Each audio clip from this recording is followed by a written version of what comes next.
వైశాఖ పురాణము 8వ అధ్యాయము. నారాయణం నమస్కృత్య నరం చైవ నరోత్తమం దేవీం సరస్వతీం వ్యాసం తతో జయ ముదీరయేత్. పిశాచ మోక్షము. పూర్వం రేవానదీ తీరాన మా తండ్రి గారు మృతి పొంది పిశాచ రూపాన్ని పొందారు.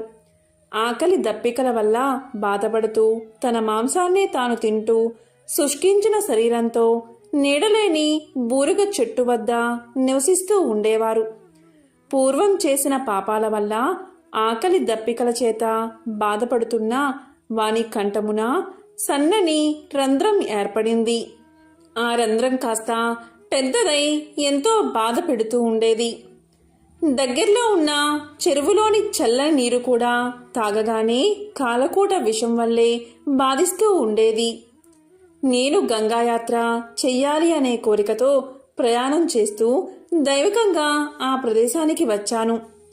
నీడలేని బూరుగు చెట్టుపై నుండి ఆకలి దప్పికల బాధను భరించలేక తన మాంసాన్ని తాను తింటూ దుఃఖంతో కంఠబాధను అనుభవించలేక అరుస్తున్న ఆ పిశాచాన్ని చూసి అబ్బురపడ్డాను. ఇదేమి అద్భుతమా అని అనుకున్నాను. పిశాచ రూపంలో ఉన్న అతను నన్ను చూసి చంపాలి అని వచ్చాడు. కానీ నా ధార్మిక ప్రవర్తన బలం వల్ల నన్నేమీ చెయ్యలేకపోయాడు. నేను కూడా అతన్ని చూసి జాలిపడి, ఓయి భయపడకు, నీకు నా వలన ఏ భయమూ రాదు. నీవెవరు? నీకిలాంటి బాధ కలగడానికి కారణం ఏమిటి?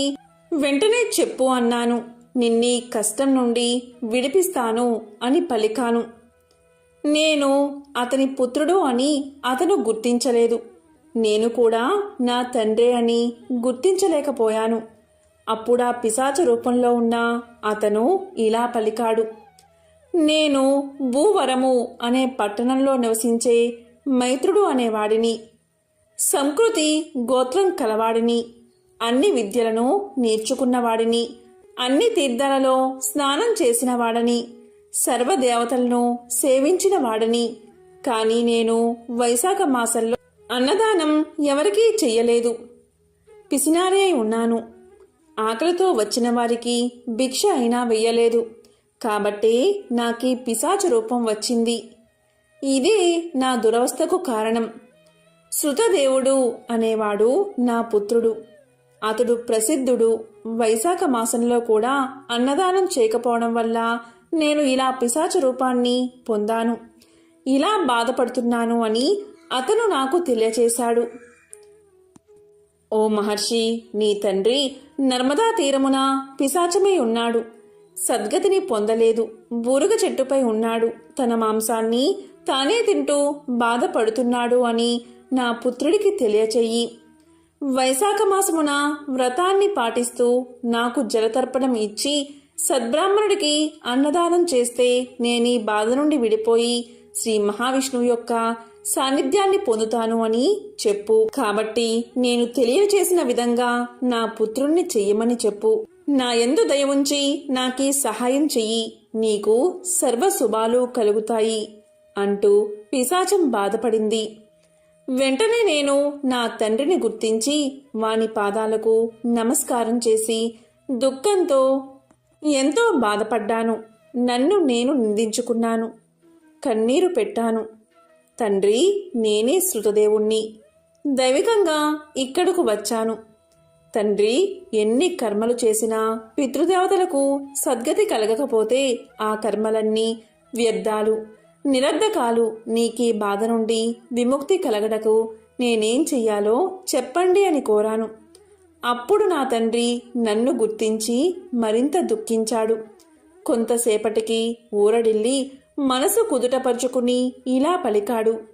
నాయనా, నీవు తలచిన యాత్రలను పూర్తి చేసుకుని ఇంటికి వెళ్ళు. సూర్యుడు మేషరాశిలో ఉండగా వైశాఖ పూజను చేసి అన్నాన్ని శ్రీ మహావిష్ణువుకు నివేదించి ఉత్తమ బ్రాహ్మణుడికి దానం ఇవ్వు. అందువల్ల నాకే కాదు, మన వంశంలో వారందరికీ ముక్తి కలుగుతుంది. కాబట్టి అలా చెయ్యి అని చెప్పాడు. నేను నా తండ్రి ఆజ్ఞను అనుసరించి యాత్రలను పూర్తి చేసి నా ఇంటికి తిరిగి వచ్చాను. మాధవునకు ప్రీతికరమైన వైశాఖ మాసమున వైశాఖ వ్రతం చేస్తూ నా తండ్రి చెప్పినట్లుగా శ్రీ మహావిష్ణువును పూజించి నివేదించిన అన్నాన్ని సద్బ్రాహ్మణుడుకు దానం ఇచ్చాను. దానివల్లే నా తండ్రి పిశాచ రూపం నుండి విముక్తుడై నా దగ్గరకు వచ్చి నా పితృభక్తికి మెచ్చి ఆశీర్వదించి దివ్య విమానం ఎక్కి విష్ణులోకానికి చేరి అక్కడ శాశ్వత స్థితిని పొందాడు. కాబట్టి అన్నదానం అన్ని దానాలలో ఉత్తమం. శాస్త్రములందనూ ఇదే చెప్పబడింది. ధర్మయుక్తమైనది. సర్వధర్మసారమే అన్నదానం. మహారాజా, నీకింకేం కావాలో అడుగు, చెప్తాను అని శృతదేవుడు శృతకీర్తి మహారాజుకు వివరించాడు. ఈ విషయం నారదముని అంబరీష మహారాజుకు తెలియచేశాడు. వైశాఖ పురాణము 8వ అధ్యాయము సంపూర్ణం.